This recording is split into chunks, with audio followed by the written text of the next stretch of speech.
page in the biggest and best city in the United States of America, we can change the page in our country too. I want you all to take a look around and find someone you don't know. Maybe somebody doesn't look kind of like you. Maybe somebody might be of a different religion than you. Maybe they come from a different country.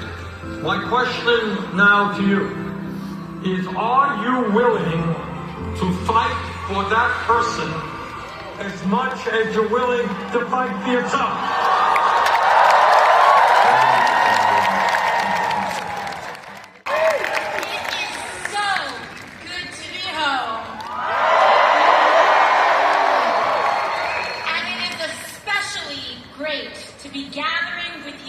Tonight in Queens, New York, the jewel of America. Just in this slice of New York City alone, we represent over 100 languages and cultures. We welcome people of all religions, faiths, and creeds. We honor all genders, races, orientations, and status. And here, we defend immigrants. We are a working people's borough in a working people's city. And all of that makes us a fascist worst nightmare.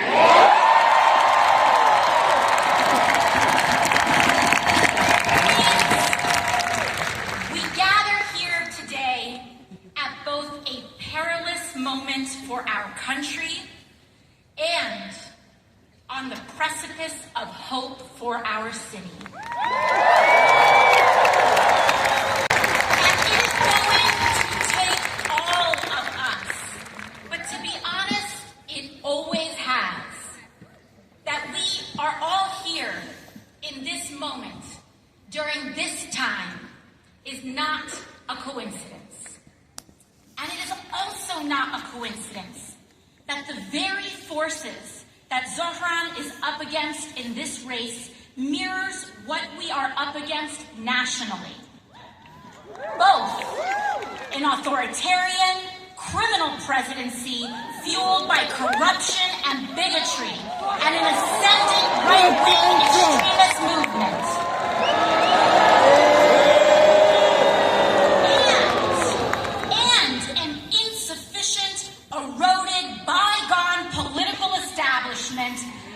This time in the form of Andrew Cuomo, whose pursuit of power has blinded them from what that power is supposed to be used for in the first place, which is to aid and put the working people of America and New York City first.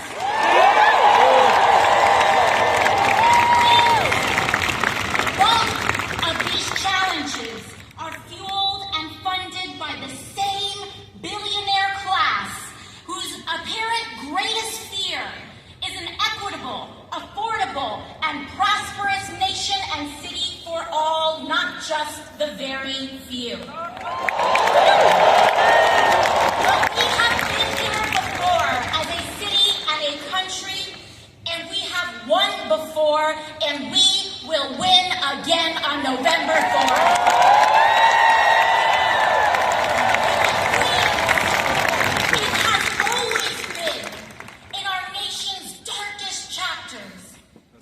Brightest lights emerge. And we, each and every one of us, whether we like it or not, are living history today. From our nation's beginning, American democracy has always reflected the struggle between humanity's highest and lowest natures, between subjects and citizens, the Confederacy and the Union, freedom and bondage, labor and capital rights and regimes. And it is no different today. The struggle of our time today is the single most unjust concentration our nation's history and the world's history. And it is a time such as this, in which demanding what should be considered the most basic tenets of human dignity, that is considered a radical and outlandish act. It is a time such as today, when demanding affordable housing is considered a radical and outlandish act, that we can afford our lives, our groceries, our transit, is considered an outlandish and radical act, that we accept our neighbor as ourselves, a radical and outlandish act. But we must remember, in a time such as this, we are not the crazy ones, New York City. We are not the outlandish ones, New York City. They want us to think we are crazy, we are sane. To demand an affordable and decent housing, a decent wage, the right to health care, that we pay to care for our people instead of the flattening of Palestinians and oppressed people abroad.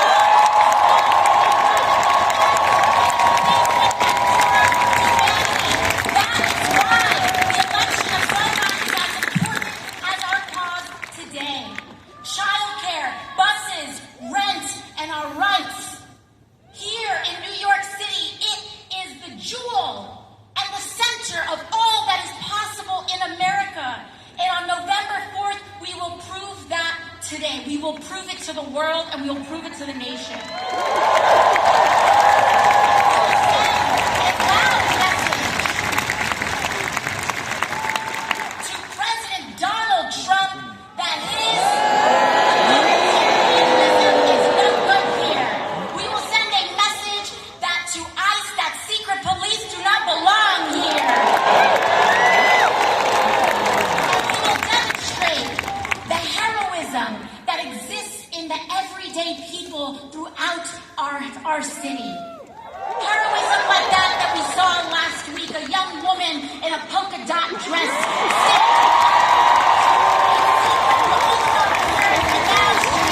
she is New York City. Jumping on his bicycle saying, "Not in my neighborhood." That is New York City. The kind cooks and the delivery workers every day, serving and making sure that we are clothed and fed and our children are cared for. That is America, New York City. Victory is a fact. Because New York, America, our freedoms and our future. When I think about what is happening throughout our nation today, and what Donald Trump has even done, reflected, symbolic of so much, in his demolition of the White House and the East Wing. We see what he is doing to that, and we must let him know that this injustice, no matter what he's doing, that house doesn't belong to him, New York. It belongs to us. It belongs to the people of this country. And I want us all to remember and to know that the future, our future, is not determined by a despot in a house built by enslaved people. Our future will be determined not in a house built by slaves, but in a city built by freemen, in a city built by immigrants and immigrants.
freedom, the Statue of Liberty. And she reminds us every day that the central commitment of America is an unconditional freedom, precisely of the kind that cannot be bought, that is available to the huddled masses yearning to be free. This is America, New York City. Don't let them tell you any different. Don't let them tell you that we are the exception. We are the rule. We are the standard. We are the acceptance. And we'll set the bar for America. I'm talking to you, Donald Trump.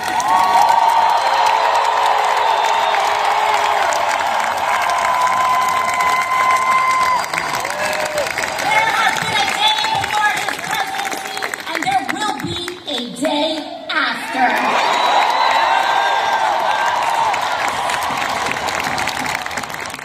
Let me thank the people of New York for sending Alexandria to the U.S. Congress.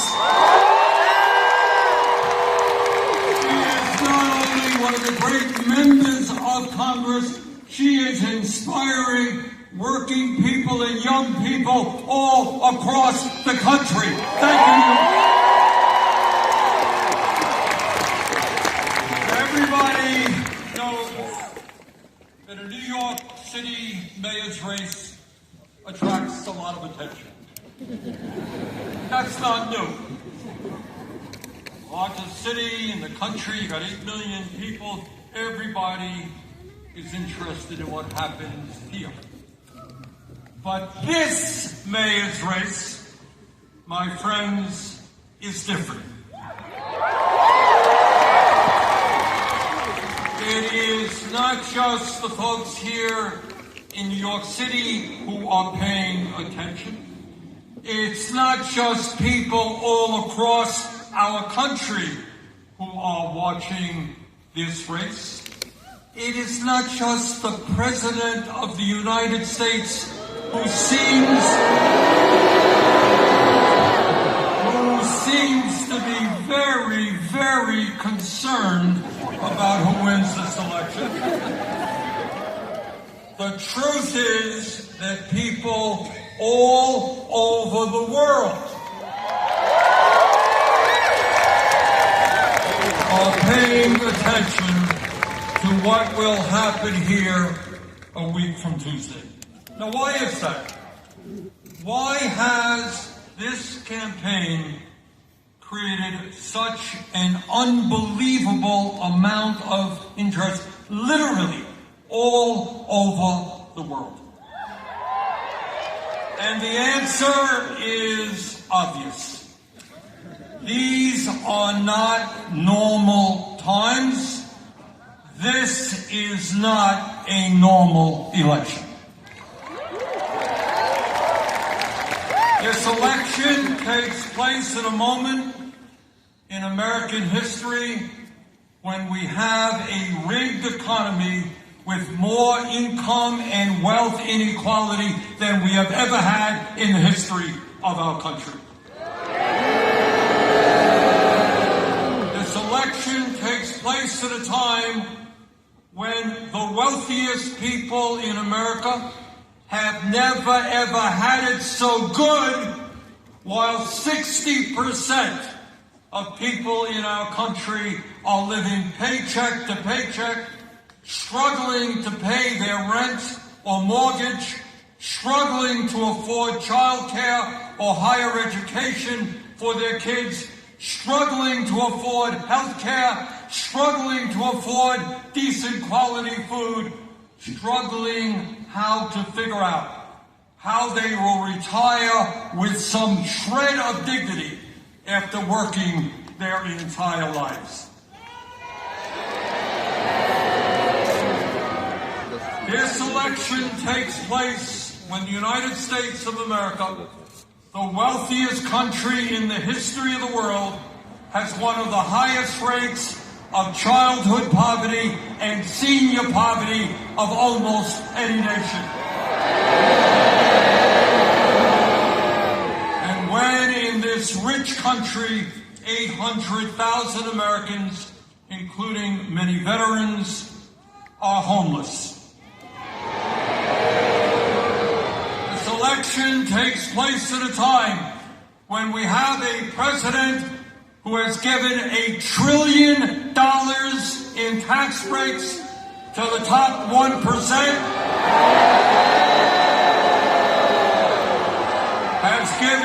has given $900 billion in tax breaks to the largest corporations in our country. And to pay for those tax breaks, he is throwing 15 million Americans off the health care they have by slashing Medicaid. And in addition, he is forcing over 20 million Americans to see a doubling in their health care premiums. This election is taking place when we have an administration in Washington which every day is moving us toward an authoritarian society, undermining our Constitution and the rule of law. This election is taking place when we have a corrupt campaign finance system which allows billionaires in both political parties to select the candidates they want and to buy elections. Ordinary Americans get one vote. You get one vote. Meanwhile, billionaires get the opportunity to spend as much as they want to elect the candidates they want. That is the context in which this election is taking place. That is why this election is so enormously important, and that is why Zohar Mamdani must become the next mayor of New York.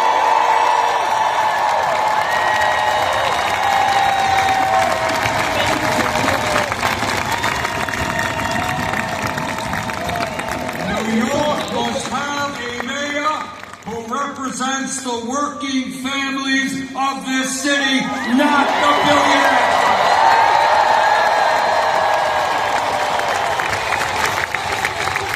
The reason why this campaign has generated so much interest around the world and so much excitement is that people want to know the answer to one very simple question.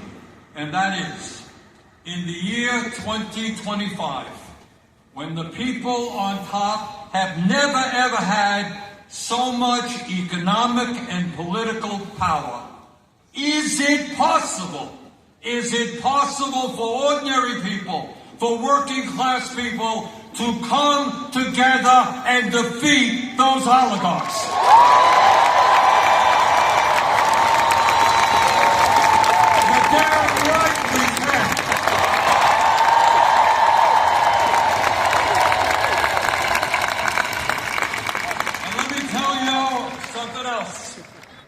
At a moment when Americans are extremely distressed about where we are as a nation, economically and politically, a victory here in New York will give hope and inspiration to people throughout our country.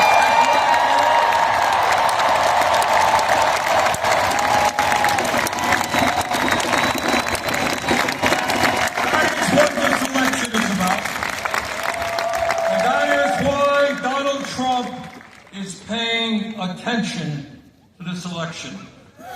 Ordinary people, working class people, black and white and Latino, Asian, gay and straight, coming together to take on the oligarchy.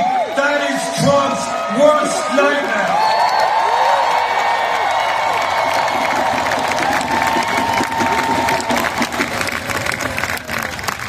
What Trump and his oligarchic friends know, that if New Yorkers come together and elect Zohar, we can do that from California to Maine. We can defeat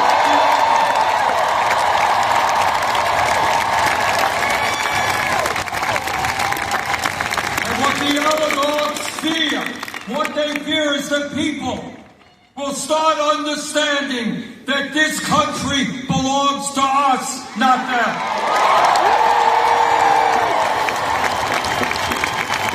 And all over the country, when people are inspired, when people are standing up to power, they will ask some very simple questions.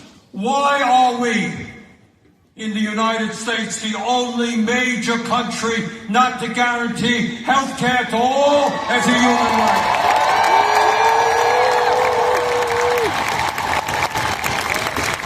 Why aren't we paying our teachers the salaries they deserve? So that we can have the best public educational system in the world.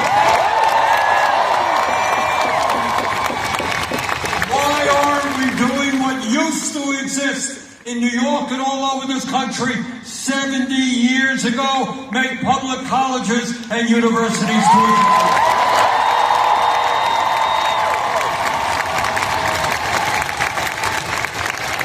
Why in the richest country on earth aren't we ending homelessness and building 5 million units of low-income housing?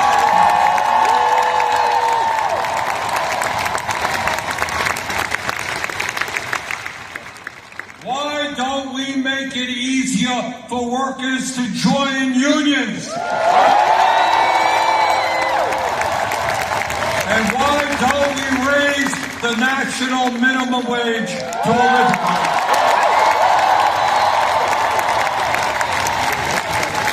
And when so many of our seniors are struggling to cover their basic needs, some 22% of seniors in America are trying to survive on $15,000 a year less.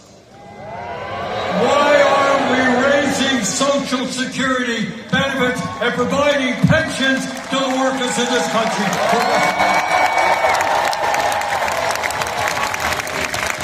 And why don't we have a foreign policy which does not spend billions of dollars on a Netanyahu government starving China?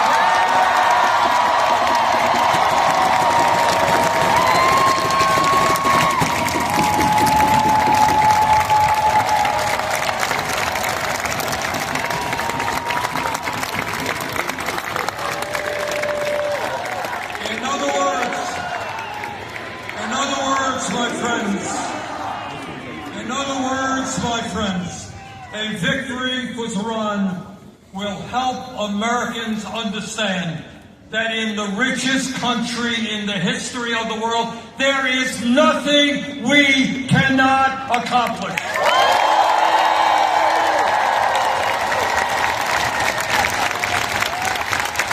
Now, the oligarchs and the political establishment in New York tell us that Zohar's agenda for New York is radical. Really? At a time when working families in this city are finding it hard to live here because of the outrageously high cost of housing, I don't think it's radical to say that the city should freeze the rent and triple its stock of affordable housing. That ain't radical. At a time when working families can't afford the high cost of childcare, and psychologists tell us the most important years of human development, intellectual and emotional, are 0 through 4. Why shouldn't we have a situation where every child in America gets the best quality childcare we can have?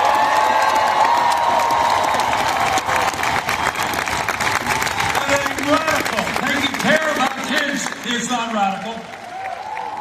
At a time when getting to work is too expensive, and we want to encourage more utilization of public transportation, it is not a radical idea to say that buses in this city should be free and fast. At a time when every parent wants their kids eating good, quality food, not junk food. And there are neighborhoods in the city where it is simply not affordable or possible to get that food. It is not a radical idea to say that there should be municipally funded grocery stores. And by the way, when billionaires and large corporations and the very wealthy are doing extraordinarily well, when the very richest people in this country often pay an effective tax rate lower than truck drivers or nurses. It is not a radical idea to say that the rich should start paying their fair share of tax.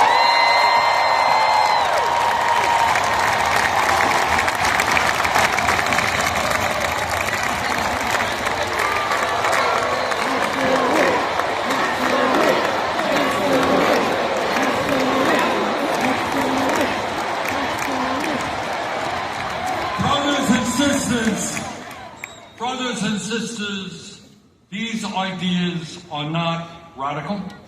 They are common sense, and they are what the people of New York City want and need.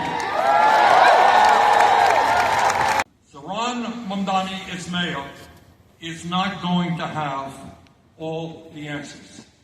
The problems facing this country and every other major city in America are in fact enormous. So let me say this to you from the bottom of my heart. When he is elected,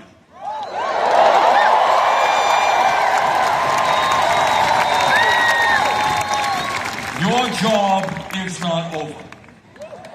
Zohar is going to need your help every single day.